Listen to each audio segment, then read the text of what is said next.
Sister குஷி குஷியா இருக்கிறீங்களா? சாந்தி brother. குஷி குஷியா இருக்கிறோம். Okay sister. இன்னைக்கு இரு குமாரிகளின் சமர்ப்பண விழா. அத படிங்க சிஸ்டர். இன்று எந்த காரியத்திற்காக அடித்தீர்கள்? சங்கம யுகத்தில் தாயும் தந்தையும் உங்களை அரியாசனத்தில் அமர்த்துவார்கள். சங்கம யுகத்தில் எத்தகைய ராஜ்யத்தை அடையும் திலகத்தை நீங்கள் அடைகிறீர்கள்? சங்கம யுகத்தின் திலகத்தை அடைந்து விட்டீர்களா? அல்லது இனிமேல்தான் அடைய வேண்டுமா? சங்கம யுகத்தின் சிம்மாசனத்தை அடைந்து விட்டீர்களா? சேவையின் பொறுப்பு என்கிற கிரீடம் உள்ளது, ஆனால் சிம்மாசனம் எது? சங்கமயுகத்தின் சிம்மாசனத்தை அடைந்த பிறகுதான் சத்தியுகத்தின் சிம்மாசனத்தை நீங்கள் அடைய முடியும். சகல ஆபரணங்களாலும் நீங்கள் அலங்கரிக்கப்பட்டிருக்கிறீர்களா? அல்லது இப்போதும் அலங்கரிப்பதிலேயே ஈடுபட்டிருக்கிறீர்களா? இப்பொழுது ஆபரணங்களால் நீங்கள் அலங்கரிக்கப்பட்டிருக்கிறீர்கள். இந்த பழக்க வழக்கங்கள் சங்கமயுகத்தில்தான் ஆரம்பமாகின்றன. ஏனெனில் சங்கமயுகம்தான் விதை விதைக்கும் தருணம் ஆகும். விதை விதைக்க ஒரு காலம் ஒதுக்கப்பட்டுள்ளதை போன்றே சங்கம யுகம்தான் திவ்யமான பழக்க வழக்கங்களை உருவாக்கும் காலமாகும். விதை உருவில்தான் அனைத்தும் விதைக்கப்படுகின்றன. விதையை விதைக்கும் நேரத்தில் நீங்கள் அனைவரும் விதையை விதைக்க உதவ வேண்டும். இன்றைய விழா சாதாரண விழா அல்ல. நீங்கள் லா மேக்கர் என்பது பற்றி ஏற்கனவே கூறியுள்ளோம்.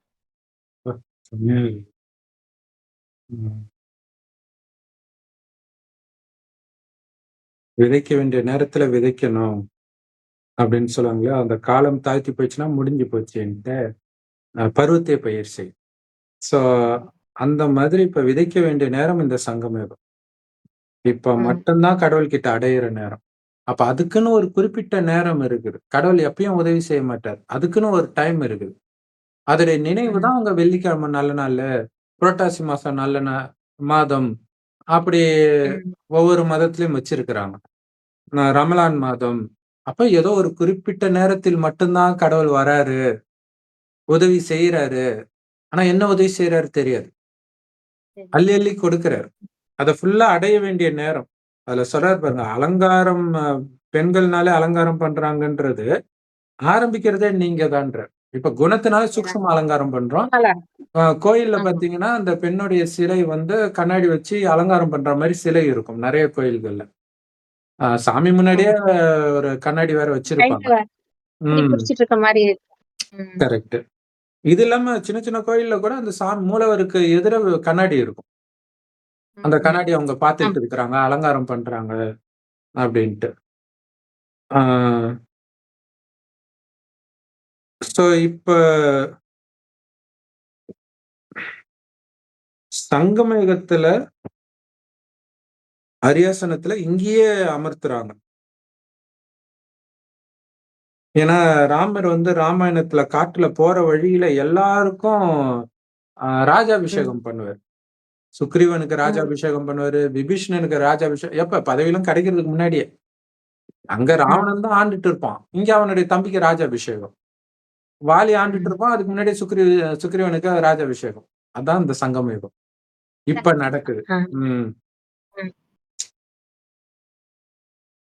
சோ எந்த ராஜ்யத்தை அடையிற திலகத்தை இங்க அடையிறீங்க?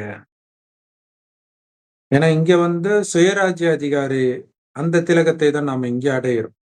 இதை அடைந்தால் அங்கேயும் நாம ராஜ்ய திலகம் நமக்கு கிடைச்சிடும். அப்ப நீங்க சொன்னீங்களே பிரதர், இப்ப ராமாயணத்துல ராமர் ராஜ்ய இதுல பட்டாபிஷேகம் சூட்டுறாரு சுக்ரீவனுக்கும் விபீஷணருக்கும். அதுக்கப்புறம் ராமர் இருக்க மாட்டாரு இல்லையா? விபீஷணர் இலங்கை ஆளும்போது அதே மாதிரிதான் இப்ப ராமர் இருக்காரு நமக்கு. அங்கேயும் போக மாட்டாரு, சுக்ரீவன் இதுக்கும் போக மாட்டாரு. அதே மாதிரிதான் பாபா. இப்ப நமக்கு பாபா அலங்காரம் பண்ணி பட்டாபிஷேகம் பண்றது அவரு சத்தியுகத்துக்கு வரப்போறது இல்ல. அதனால இப்பயே அவர் செஞ்சிடறாரு. எவ்வளவு பெரிய ரகசியம் பாத்தீங்களா இந்த ரகசியம். ஆனா அதுல என்ன கதை சொல்லிருப்பாங்கன்னா, நான் எங்க அப்பா கிட்ட சத்தியம் பண்ணிட்டேன், உலகில் சுகத்தை அனுபவிக்க மாட்டேன்னு சத்தியம் பண்ணிருக்கிறேன், அதனால நான் வரலன்ட்டு கதைப்படி அப்படி ஒரு ரீசன் இருக்கும். ஆனா இங்க எவ்வளவு பெரிய விஷயம், எவ்வளவு பெரிய ரகசியம் ஒளிஞ்சிருக்குது. அதே மாதிரி ராவணன் சொல்லணுமேன்னு சொல்லிட்டாங்க, அந்த ஒரு ரீசனை சொல்லிட்டாங்க. இங்க பாபா வரமாட்டாரு, அங்க அப்படி சொல்ல முடியாதுல்ல, அதனால அப்படி கதையில ஒரு ரீசன். சூப்பரான பாயிண்ட் சிஸ்டர் அது. சங்கமயுகத்தின் திலகம், வெற்றி திலகம் அணிஞ்சிட்டீங்களா? சங்கமயுகத்துடைய சிம்மாசனத்தை அடைஞ்சிட்டீங்களா? அப்படின்னு கேட்கிறார். ஏன்னா இங்க கிரீடம் இருக்குது, பொறுப்புன்ற கிரீடம், சேவையின் பொறுப்பு இருக்குது, உலகத்தை மாத்துற பொறுப்பு இருக்குது, அந்த கிரீடம். ஆனா என்ன திலகம், என்ன சிம்மாசனம்? சங்கமயுகத்துடைய சிம்மாசனம் அடையாம சத்தியுகத்தின் சிம்மாசனம் கிடைக்காதுன்ற. இங்க சிம்மாசனம் பாபாவுடைய இதயத்துல இடம் பிடிக்கிறது இல்ல. மம்மா பாபா 2 பேர் இதயத்திலும் இடம் பிடித்தால்தான் அங்க அவங்களுடைய சிம்மாசனமும் உங்களுக்கு கிடைக்கும். முதல்ல அவங்க எங்கேயுமே அப்படித்தானே, அப்பா அம்மா மனங்குளிர நடந்தால்தான் அவங்களுடைய சொத்து உங்களுக்கு வரும் இல்லையா? அதே மாதிரிதான் இங்கேயுமே. சங்கமயுகத்தின் சிம்மாசனத்தை அடைந்தால்தான் சத்தியுகத்தின் சிம்மாசனத்தை அடைய முடியும். அடுத்தது அலங்காரம். அலங்காரம்ன்றது இன்னைக்கு சாக்கார முரளியில கூட குண அலங்காரம் சொல்லியிருப்பார். அந்த குண அலங்காரம் தான் மாலையே சொல்றார். குணமாலை. கோயில்ல எல்லா தெய்வங்களும் மாலை போட்டு இருக்கிற மாதிரி காட்டுறதுக்கு காரணம் என்னன்னா, இப்ப நீங்க அந்த குணங்களின் மாலையை போட்டு இருக்கிறீங்க அப்படிங்கிற. திருப்பதி வெங்கடாஜலபதிக்கு மாலை நிறைய கால் வரைக்கும், விரல் வரைக்கும் போட்டிருப்பாங்க. கழுத்துல இருந்து வரிசையா, சின்னதுல இருந்து ஆரம்பிச்சு பெருசா அந்த கால் வரைக்கும் போட்டுக்கிறது அந்த திருப்பதி பெருமாளுக்கு மட்டும்தான். சின்ன வயசுல இருந்தே பாப்பேன், இது என்ன உருவம், இப்படி அது ஒரு கை இருக்குது, கால் இருக்குன்னு தெரியவே தெரியாது. ஃபுல்லா மறைஞ்சு இருக்கும், வித்தியாசமா இருக்கும் அது மட்டும். நகையுமே அப்படி போட்டிருப்பாங்க. அதனால எல்லா ஆபரணங்களும், எல்லா ஜுவல்ஸும் போட்டுட்டீங்களா? அல்லது இன்னும் இல்ல இப்பதான் அலங்காரம் பண்ணிட்டு இருக்கிறேன்னு சொல்லிட்டு இருக்கிறீங்களா? ஏன்னா அலங்காரம் பண்ண பிறகுதான் ஸ்கிரீனை விளக்குவாங்க இல்லையா? அந்த மாதிரி ஆபரணங்களால நீங்க அலங்கரிக்கப்பட்டிருக்கிறீங்க. இப்ப இந்த யுகம் ஃபுல்லா அலங்காரம் தான். ஆக்சுவலா பொண்ணுக்கு கல்யாணம் பண்ணும்போது கூட 1 வாரம் முன்னாடியே அலங்காரம் ஸ்டார்ட் பண்ணிடுவாங்க தானே சிஸ்டர்? அந்த கைக்கு அந்த மெஹந்தி, கைக்கு மருதாணி, அப்புறம் ஏதோ சந்தனம் எல்லாம் போட்டுட்டு இருப்பாங்க. அதெல்லாம் வைப்பாங்க. அவ்வளவு நேரம். அது மாதிரி இந்த சங்கமயுகம் ஃபுல்லா நம்ம அலங்காரம் தான், மணமகள்கள் தான் நாம. ஆனா எல்லாமே சூக்ஷ்ம அலங்காரம். அதுதான் அங்க பெரிய விஷயம். இந்த சூக்ஷ்ம அலங்காரம் தான் அங்க ஸ்தூல அலங்காரமா மாறப்போகுது. இப்பதான் ஆரம்பமாகுது அலங்கரிக்கிற பழக்கம்.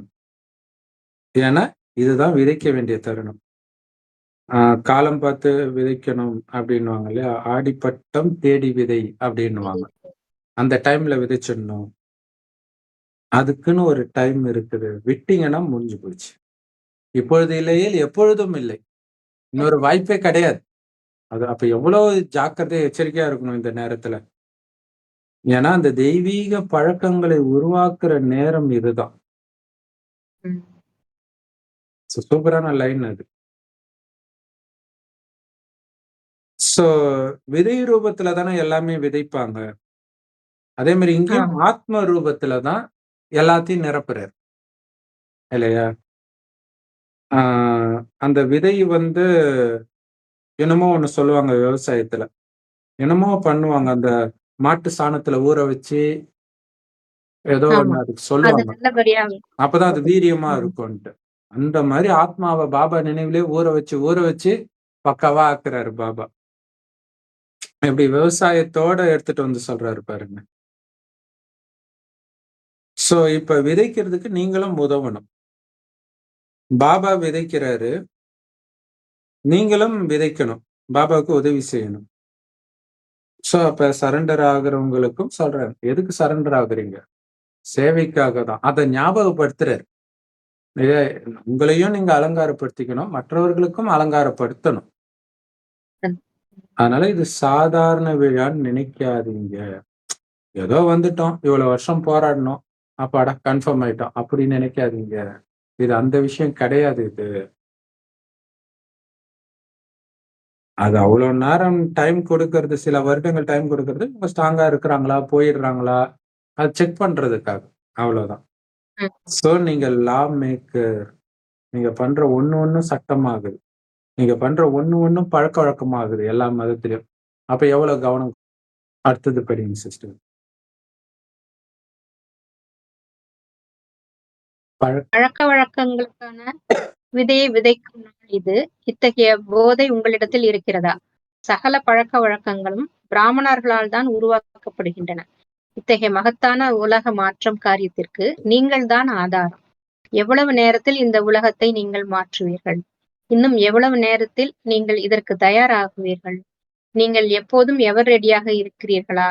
எந்த சொரூபத்தில் நீங்கள் உங்களை அனுபவம் செய்து வருகிறீர்கள்? நீங்கள் அனைவரும் எந்த சொரூபத்தில் அமர்ந்திருக்கிறீர்கள்? நாளுக்கு ஏற்ப சொரூபம் அமைய வேண்டும். சங்கமயுகத்தின் சபை சத்தியுகத்தின் சபையை விட உயர்ந்தது.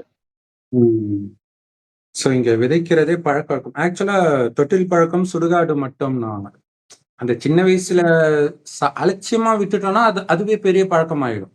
அப்ப அதாவது ஒரு கியூட்டான வீடியோன்ட்டு நிறைய பேரால பார்க்கப்படுற ஒரு வீடியோ என்னன்னா, ஒரு பையன் ஓடி வந்து அவங்க அப்பாவை ஓடி வந்து கட்டி பிடிக்கிறான் ரயில்வே ஸ்டேஷன்ல. அப்பாவை பார்த்த உடனே அண்ணனும் தங்கச்சியும் வராங்க. அண்ணன் ஒரு 10 வயசு இருக்கும், தங்கச்சி ஒரு 5, 6 வயசு இருக்கும். ஓடி வந்து அப்பா மேல அப்படி ஏறிக்கிறான். இப்படி பிடிச்சிக்கிறாரு. பிடிச்சோன்னா அந்த தங்கச்சிக்கு வந்தது பாருங்க கோபம். அப்படியே எட்டி உதைக்குது அந்த ஷூட் கேஸ. எட்டி உதைச்சிட்டு போகுது. அது பார்க்கறதுக்கு கியூட்டா இருக்குது. பட் அது பெருசான பிறகு அது தொடர்ந்தா முடிஞ்சு போச்சு. அது கியூட்டா விட்டுறக்கூடாது. அந்த கோபம் தான் பின்னாடி தப்பாங்க. இப்போ ஒரு கணவனை ஹனிமூனுக்கு இட்டு போய் கொலை பண்ணிடுச்சு. அது இந்தியா ஃபுல்லா பெரிய விஷயமா பேசப்படுது. இது தொடர்ந்து நடந்துட்டு இருக்குது நிறைய இடங்கள்ல. அந்த பொசசிவ்னஸே ஓவரா போகுது. அப்பயே சின்ன வயசுல ஆரம்பிச்சிருப்பாங்க அந்த பொண்ணுக்கு. அந்த குழந்தைய கரெக்ட். அந்த குணம் வந்து பெருசாகி அதுதான் சின்ன வயசுல அது கியூட்னு விட்டுருவோம். அது பின்னாடி வேலை காட்ட ஆரம்பிச்சிடும். சோ அதனாலதான் சொல்றாரு. அப்ப இதுதானே குழந்தை பருவம். குழந்தை பருவத்தை மறந்துடாதீங்க. இது குழந்தை பருவம். நீங்க பெரியவங்க கிடையாது. பாபா சொல்றதை மட்டும் செய்யுங்க. சொல்லுவாங்களே, குழந்தை வந்து கொஞ்சம் பெரியவங்க மாதிரி நடந்துட்டா வயசுக்கு மீறி நடந்துக்கிற நீன்னு அப்புறம் என்னென்னமோ சொல்லுவாங்க. சோ அப்படி இருக்கக்கூடாது இல்லையா? குழந்தையாதான் இருக்கணும். அப்ப பெரியவங்க சொல்றதுதான் அதிக பிரசங்கித்தனம்னுவாங்க இல்லையா? அப்படி இல்லாம பாபா என்ன சொல்றாரோ அதை அப்படியே செய்யணும். எனக்கு ஒண்ணும் தெரியாது. புதுசா பிறந்த குழந்தைக்கு எதுவும் தெரியாத மாதிரி நீங்க இருக்கணும். பாபாட்ட விட்டுருங்க. அவர் பாட்டுக்கு மேக்கப் போடட்டும். அவ்வளவுதான். சோ அந்த போதை இருக்குதா? பழக்க வழக்கங்களின் விதையை விதைக்கிறார். அன்புன்ற விதை, தூய்மைன்ற விதை, ஒரு தெய்வீக குணத்தின் விதையை விதைக்கிறார். சோ அந்த மாதிரி ஒரு அற்புதமான நேரம் இதுன்ற போதை இருக்குதா? ஏன்னா திருமணத்திற்கு முன்னாடினால்தான் அந்த சந்தோஷம். அதுக்கப்புறம் அவ்வளவுதான், கல்யாணம் ஆயிடுச்சு இல்லையா? அதுக்கு முன்னாடிதான் அவ்வளவு அலங்காரம், அவ்வளவு மேக்கப்பு. சோ அது ஒரு போதை இருக்கும் இல்லையா அந்த பொண்ணுங்களுக்கு? அந்த மாதிரி உங்களுக்கு போதை இருக்கணும். 5000 வருடத்துக்கு தேவையானது எல்லாம் விதைக்கப்படுது. எல்லா பழக்க வழக்கங்களும் பிராமணர்களாலதான் உருவாக்கப்படுது. இப்ப வரைக்கும் பக்தி மார்க்கத்துல ஒரு சாமி கும்பிடணும்னா பிராமணர்களை தானே கூப்பிடுறாங்க. அவங்கதான் வந்து சொல்லி கொடுக்குறாங்க எல்லாமே. இது இங்க இருக்கணும் எல்லாத்துக்குமே. இப்பதான் வாஸ்து சாஸ்திரம் தனித்தனி ஆட்கள் ஆயிட்டாங்க. அப்பெல்லாம் எல்லாமே பிராமணர்கள் தான் சொல்லுவாங்க. அந்த சாஸ்திரம்னு உருவாக்குறதே நம்மளோட பழக்க வழக்கங்கள் சூட்சுமமா நடக்கிறது. அங்க ஸ்தூலமா எல்லாமே பிராமணர்கள் பண்ற மாதிரி சட்டமாகுது. பழக்க வழக்கங்கள் தான் அங்க சட்டமாகுது. கரெக்ட். இந்த மகத்தான காரியத்திற்கு நீங்க தான் ஆதாரமே. உலக மாற்ற காரியத்துக்கே உங்க பழக்கத்தின் மூலமாக எல்லா விலங்குகளுடைய பழக்கமே மாறிடுது. எதை கடிச்சாலும் சாப்பிட்டுட்டு இருந்த சிங்கம், புலி கூட தாவரத்தை சாப்பிட ஆரம்பிக்குது. அது எவ்வளவு பெரிய விஷயம். அதனாலதான் உங்களை அப்ப விலங்குகளுடைய சட்டத்தையே நம்ம தான் உருவாக்குறோம். விலங்குகள் என்ன சாப்பிடணும்ன்றதே நம்ம தான் தீர்மானிக்கிறோம். எவ்வளவு பெரிய பொறுப்பு இருக்குது. நீங்க தான் சிங்கம் புலிக்கு அந்த அன்பும் அமைதியும் வருதுன்னா அந்த எந்த அளவுக்கு குணம் மாறி இருக்கணும். நம்ம குணம் அந்த அளவுக்கு பக்காவா மாறினாதான் அது மாறும். ஏன்னா நம்ம குணத்தை வச்சுதான் அதுக்கு வந்து சொல்லி எல்லாம் புரிய வைக்க முடியாது. காட்டுல இருக்கிற சிங்கத்துக்கிட்ட போய் யார் பேசுறது? ஆனா தானாகவே அதுக்குள்ள அந்த குணம் வரும்ன்ற. அது பெரிய விஷயம் அது. சோ அது இப்பவே அந்த மாதிரி நடக்குதோ அப்படின்னு தோணுது. ஏன்னா ஜென்ரலா இந்த தெரியாத பூனை எல்லாம் ஒருத்தவங்க வளர்த்தாலுமே கூட அவங்க வீட்டுக்கு போறவங்க கிட்ட எல்லாம் அது ஒன்றும் சந்தோஷமா இருக்காது. ஓனர் கிட்ட தான் சந்தோஷமா இருக்கும். இப்ப நாங்க ஒரு புது வீட்டுக்கு வரோம். அந்த பூனை அப்படியே ஏதோ நாங்களே வளர்க்குற மாதிரி வந்து அவ்வளோ அன்பா காலுக்கு இடையில இடையில பூந்து பூந்து ஆச்சரியமா இருக்கு. எப்புட்றா இது? இந்த மாரி குணத்த நம்ம பார்த்து ஜென்ரலா பூனை நம்மள பார்த்தாலே ஓடி போயிடும். இந்த பூனை இப்படி இப்ப இருக்குது. அப்படி ஆ அது ஆச்சரியமா இருந்தது. அது அது அந்த இப்ப கூட அந்த பூனை குட்டி போட்டுக்கிட்டே இருந்துச்சு. எல்லா பூனையுமே அதே மாரியே பண்ணிட்டு இருக்குது. அந்த குணம் அப்படியே வருது பாருங்க. இப்படிதான் அந்த குணம் மாறி இருக்கும். ஒரே ஒரு புலி சரி. மாறிடுச்சுன்னா, எனக்கு தெரிஞ்சு பெண் புலி தான் மாறும். ஃபர்ஸ்ட்டு. ஏன்னா அப்பதானே அதுதானே வளர்க்குது. அதோடைய குணம் தானே ஆமா. வரப்போகுது. ஸோ ப இப்பயும் கூட புத்த பிக்ஷுலாம் புலி வளர்க்குறாங்கல்ல, அந்த ம். திபெத்ல. ம். இந்த அப்படியா? பார்டர்லலாம் புலியெல்லாம் வளர்க்குறாங்களே! அப்படியே கையில ஓ! நாய்க்குட்டி மாரி புடிச்சிட்டுலாம் போவாங்க. ஓஹோ! கூடவே வரும். பிடிக்க கூட வேண்டாம். கயிறு கூட இருக்காது. ஆ, அவங்க கூடயே வரும். புத்த பிக்ஷுலாம் அந்த மொட்டை அடிச்சுட்டு ஃபுல்லா அந்த ஆ, காவி ட்ரெஸ் மாரி ஆ. போட்டு தலாய் லாமா அந்த குரூப் எல்லாம். ஓஹோ! புலியும் கூடயே இருக்கும். பக்கத்துல உட்கார்ந்துருக்கும். அமைதியா ம். இருக்கும் அதுவும். சூப்பர், அவங்களோட சூப்பர். குணம் அந்த புலிக்கு வந்துருது. இப்பயே இந்த வருது. காலத்திலே இருக்கு அது. கரெக்ட். ம். ரமண மகரிஷி கூட அதே மாரி அவர் இருந்த குகையில வந்து புலி இருக்குமாம். அது பாட்டுக்கு இருக்குமாம். ம். இவரு பாட்டுக்கு தியானம் பண்ணிட்டு இருப்பாராம். அப்ப அந்த ம். தூய்மையான ஆத்மாவுடைய சக்தி. வைப்ரேஷன். ம். அப்புறம் குரங்கு கிட்டலாம் பேசுவாரு. அதெல்லாம் பண்ணி அத பார்த்தவங்கலாம் கூட சொல்லியிருக்கிறாங்க.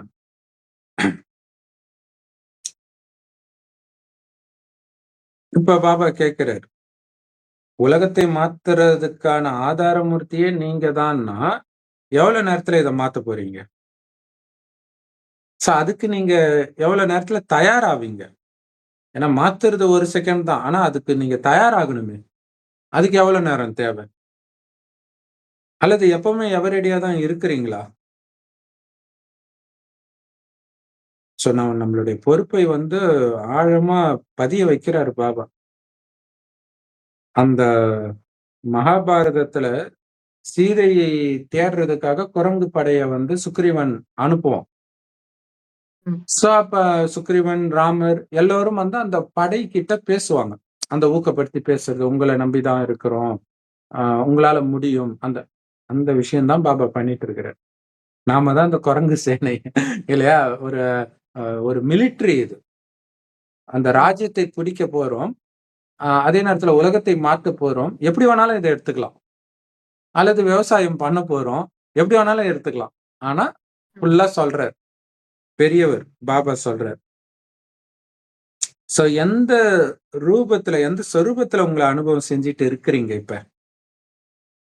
எந்த சொரூபத்துல உட்கார்ந்துட்டு இருக்கிறீங்க கேட்கிறேன். இல்ல நான் சமர்ப்பணம் ஆகணும்னு வந்துட்டீங்க. இப்ப அந்த நேரம் அவங்க பாட்டுக்கு ஜாலியா உட்கார்ந்தவங்களுக்கு எப்படி இருக்கும்? நான் ஒண்ணுமே பண்ணாம உட்கார்ந்துட்டு இருக்கிறேன்ட்டேன். என்ன சொரூபத்துல உட்கார்ந்துட்டு இருக்கிறீங்க? நாளுக்கு ஏற்ப சொரூபம் அமையணும். ஏன்னா இது 1970 முரளியிலே இப்படி சொல்றாருன்னா, இப்ப உண்மையிலே டைம் நெருங்கிருச்சு. இப்ப எப்படி ஃப்ரீயா இருக்கணும் இருக்கும். எப்பவுமே? ம். ஏன்னா டைமுக்கு ஏற்ப சொரூபமும் அந்த மாரி மாறிடணும் இல்லையா? அதிவேகத்துல. லௌகீக வாழ்க்கையிலலாம் அப்டேட்டடா இருக்கணும். இப்ப ஐடி ஃபீல்டுல கண்டிப்பா. இருக்கிறாங்கன்னா, அப்பப்ப அப்டேட் பண்ணிக்கணும். டாக்டர் ஃபீல்டுல அப்பப்ப அந்த மருந்து பத்தின தெரிஞ்சு அந்த மாரி இங்க அப்டேட்ன்றது என்னது? உங்களுடைய சொரூபம் அந்த அளவுக்கு பவர்ஃபுல்லா ஆகணும். அதுதான் அங்க அப்டேட். சொரூபத்துல இருக்கணும் முக்கியமாக சக்திசாலியாக. நேரா அந்த பரிஸ்தா சொரூபத்துக்கு இப்ப எல்லாரும் முயற்சி பண்ணிட்டு இருக்கணும். ஏன்னா கடைசி ஸ்டேஜ் நெருங்கிட்டு இருக்கு கடைசில. இல்லையா? அந்த பரிஸ்தா கண்டிப்பா, சொரூபத்த அடிக்கடி நம்ம நெனச்சு பார்க்கணும். கண்டிப்பா. அந்த சொரூபத்துல இருக்கிறதுக்கு. இந்த பாபாக்கு ஞானம் எடுத்த புதுசுல அடிக்கடி வந்து அந்த பறக்குற மாரியே கனவு குடுப்பாரு பாபா. அப்படியே ஜாலியா இருக்கும். ம். அது ஏன் தெரியுமா? நிஜமாலே பறக்க முடியுமோ நம்பளால? ட்ரை பண்ணணும்னு தோணும். அதாவது அது ஒரு கனவு மாதிரியே இருக்காது. நிஜமாலே பறந்தன்ற மாரியே இருக்கும். ஆச்சரியமா இருக்கும். அத ஆசை காட்டுறாரு பாபா. இப்படி ஒரு ஸ்டேஜ் ம். இருக்குது. அதுதான் ஃபர்ஸ்ட் ஸ்டேஜ். ஏன்னா பாபா குழந்தை ஆன உடனே ஒரு பிரதர் எடுத்துட்டு இருக்கும்போது நான் அந்த பறக்கும் கலைன்னு அது என்ன பறக்கும் கலை? அப்படின்னு கேட்கிறேன் ஆர்வமா. அவர் வந்து ம். படிக்க படிக்க உங்களுக்கு புரியும்ன்ட்டாரு. ஸோ இப்பதான் தெரியுது அது. அந்த ஃபரிஸ்தாவ தான் அப்படி சொல்றாரு. நாளுக்கு ஏற்ப வைப்பாங்க. ஒரு பிசினஸுக்காக பண்ணா கூட, இந்த ஏபிடி பார்சல் சர்வீஸ்ல ஆஞ்சநேயர் அப்படியே பறக்கிற மாரி இருக்கும் பாருங்க. எவ்வளோ சூப்பரா இருக்குது இல்லையா? ஆனா அவங்க பிசினஸ்க்காக யோசிச்சிருக்காங்க. மலையே தூக்கிட்டு போற மாரி கொரியர் எடுத்துட்டு வராங்கன்ட்டு. ஆனா அதுல ஆன்மீக ரகசியம் இருக்குது. ஆ ராமாயணத்திலயும் ஆஞ்சநேயர் பறந்து போற மாரி தானே ஒரு லஹிமா, மகிமா, கரிமா அந்த ஸ்டேஜ் எல்லாம் தெரியும் அப்படிம்பாங்க ஆஞ்சநேயருக்கு. சுருக்க ம். முடியும், தன்னை பெருசா விரிக்க முடியும்.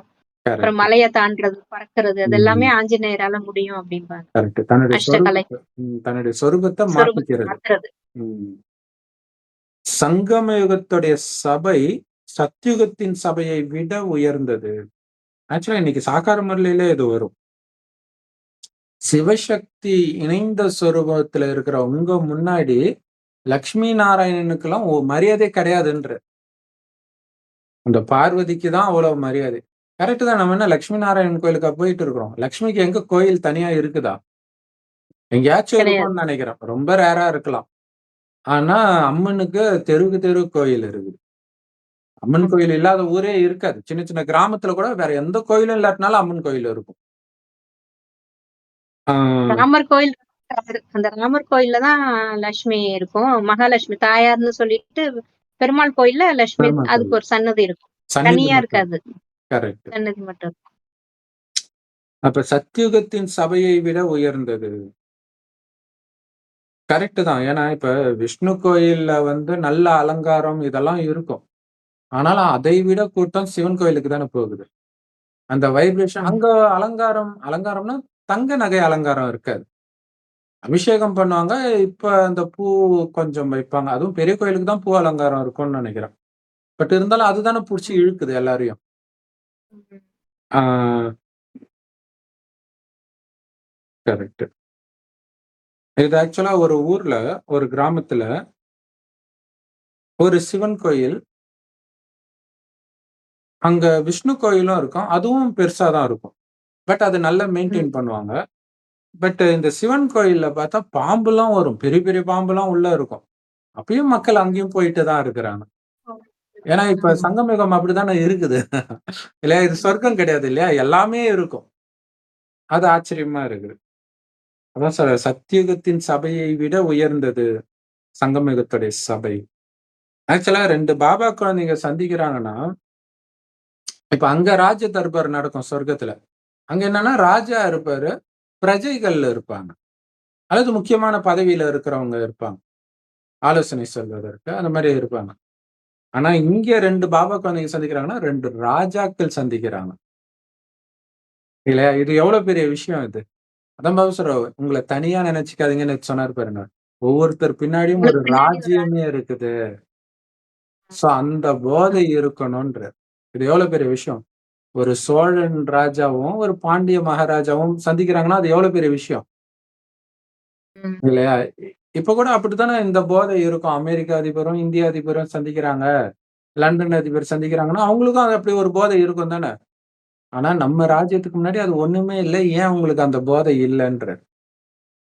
இது எவ்வளவு பெரிய விஷயம் இல்லையா? ஏன்னா எல்லாம் சூக்ஷ்மத்துல இருக்குது. அந்த சூக்ஷ்மத்தில் இருக்கிறத நீங்க பார்க்கணும்.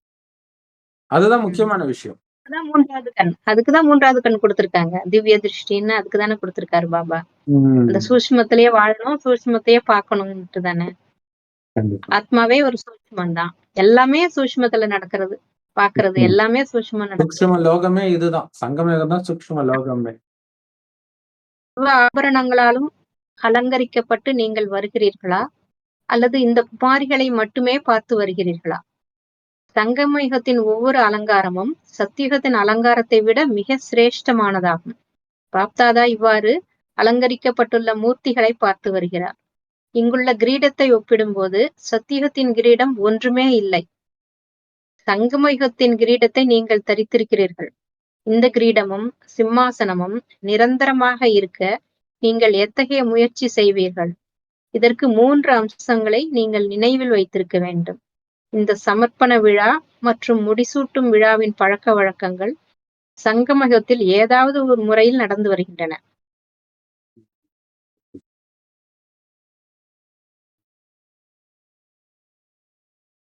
மெயினா அலங்காரம் பண்றது தான் சொல்றாரு. எல்லா அலங்காரமும் இருக்குதா? எல்லா நகையும் போட்டு இருக்கிறீங்களா? அந்த சாமிக்கு கூட தனியா ஒரு பெட்டியே வச்சிருப்பாங்க இல்லையா? அந்த ஃபங்ஷன் டைம் அந்த நகையெல்லாம் எடுத்து போடுவாங்க. அப்போ இங்க ஐயப்பனுக்கு ஆமா. அதெல்லாம் ஐயப்பனுக்கு ரொம்ப ஸ்பெஷலா அந்த பெட்டிய கொண்டு வரதே ஒரு ஃபங்ஷனா தலையில தூக்கிட்டு வருவாங்க. அந்த பந்தல மகாராஜா. ஓ! அந்த அந்த குரூப் நகைகள. மட்டும் தான் அந்த பெட்டிய ஆபரண பெட்டிய கொண்டு வரணும் அப்படின்னு தல மேல வச்சு எடுத்துட்டு வருவாங்க. அந்த ம். ராஜாவோட குடும்பம் மட்டும் தான் அத எடுத்துட்டு வரணும். அப்படின்னு சம்பிரதாயம்லாம் இருக்கும். Super, super. இங்க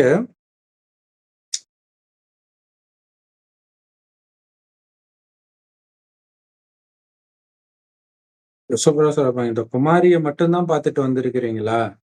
அல்லது அலங்காரத்தோட நீங்க வந்திருக்கிறீங்களா? அவங்களுக்கு தானே ஃபங்ஷன்ன்ட்டு ஜஸ்ட் அவங்கள மட்டும் பார்த்துட்டு வந்திருக்கிறீங்களான்னு கேட்கிறேன். சங்கமயுகத்துடைய ஒவ்வொரு அலங்காரமும் சத்யுகத்தின் அலங்காரத்தை விட மிக மிக உயர்ந்ததுன்று. ஏன்னா சத்யுகத்துல எல்லாமே சொக்க தங்கம் ஒரிஜினலா இருக்கும் எல்லாமே. ஆனா அதை விட உயர்ந்தது இப்ப பண்ற அலங்காரம் தான்றேன். ஏன்னா பாபா கண்ணுக்கு அந்த அலங்கரிக்கப்பட்ட மூர்த்திகள் தான் தெரியுறாங்க. இப்ப சங்கமயுகத்திலே எவ்வளவு அலங்காரத்தோட இருக்கிறீங்க? அததான் பாபா பார்க்கிறார். மத்தவங்க கண்ணுக்கு தெரியாததா அவரு பார்க்கிறார். இல்லையா? அப்ப அதையும் நாம பார்க்கணும். அதுக்கு தான் 3வது கண்ணு கொடுத்திருக்கிறேன். எவ்வளவு அலங்காரத்தோட இருக்கிறோம் அப்படின்ட்டு. சோ இங்க இருக்கிற கிரீடத்தை ஒப்பிடும் பொழுது, சத்யுகத்தின் கிரீடம்லாம் ஒண்ணுமே கிடையாது. அந்த பொறுப்புன்ற கிரீடம். அதுக்கு முன்னாடி சத்யுகத்தின் கிரீடம் ஒண்ணும் கிடையாதுன்றாரு. தங்க கிரீடம் ஒண்ணும் கிடையாது. அந்த சங்கம யுகத்தின் கிரீடத்தை, சூக்ஷ்ம கிரீடத்தை நீங்க அணிஞ்சிருக்கிறீங்க. ஏன்னா, சத்யுகத்துல வந்து தங்க கிரீடம் அணிஞ்சிருப்பாங்க. ஆனா பெருசா பொறுப்புன்னு அவங்களுக்கு இருக்காது. பொறுப்பு கிடையாது. பொறுப்பு கிடையாது. அவங்கவங்க எல்லாம் விதிபூர்வமா தான் இருக்க போறாங்க. ஆனா இங்க சட்ட ஒழுங்கு இல்லாமல் இருக்கிறாங்க எல்லாருமே. பிராமணர்களும் சரி, வெளியிலயும் சரி, அத்தனை பேரையும் மாத்துற பொறுப்பு இருக்குது.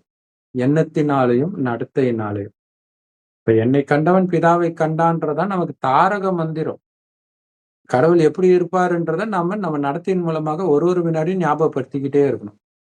இதுதான் அந்த பொறுப்பு கிரீடம். அது ஞாபகம் வச்சுக்கணும். அது ரொம்ப முக்கியமான விஷயம். சூப்பர்ல! சத்யுகத்தை விட இது உயர்ந்ததுன்ட்டு. இதான் பெரிய விஷயம். பெரிய, பெரிய விஷயம் இது. இங்க இது தான் நம்ம மாத்துறோம். ம். விஷயத்தையும் மாத்த வேண்டிய பொறுப்பு இப்பதான் இருக்குது. அப்புறம் ஒரு பொறுப்பும் கிடையாது. அப்புறம் ஜாலியா இருக்க போறோம் ஜாலியா சுத்தி. இருக்கும். ராஜாவும் குழந்தை மாரி தான் இருக்க போறாரு. பிரஜையும் குழந்தை மாரி தான் இருக்க போகுது. எந்த கவலையும் இல்லாம இருக்க போறாங்க அங்க. ஆ இங்க தான் மிகப்பெரிய பொறுப்பு இருக்குது. இங்க உங்க கடமையெல்லாம் மனதால தான் நீங்க நிறைவேத்த போறீங்க. இல்லையா? அந்த உள்ளுணர்வு மூலமாக நிறைவேத்தணும். அந்த உள்ளுணர்வை மாத்திக்கிட்டே இருக்கணும். அதுல தான் கவனம் இருக்கணும். உயர்ந்த உள்ளுணர்வ வச்சுக்கிட்டே இருக்கணும். இந்த கிரீடமும், சிம்மாசனமும் நிரந்தரமா உங்களுக்கு இருக்கணும்னா என்ன முயற்சி பண்ணுவீங்க? அதுக்கு 3 விஷயங்கள் ஞாபகம் வச்சுக்கணும். அப்படின்னு சொல்றாரு. இந்த சமர்ப்பண விழா, முடிசூட்டு விழா, பழக்கவழக்கங்கள் சங்கமயுகத்தில் ஏதாவது முறையில் நடந்து வருகின்றன அப்படின்னு சொல்றாரு. அது அடுத்தது நம்ம பார்க்கலாம் sister. Om Shanti. Thank you sister. Thank you brother.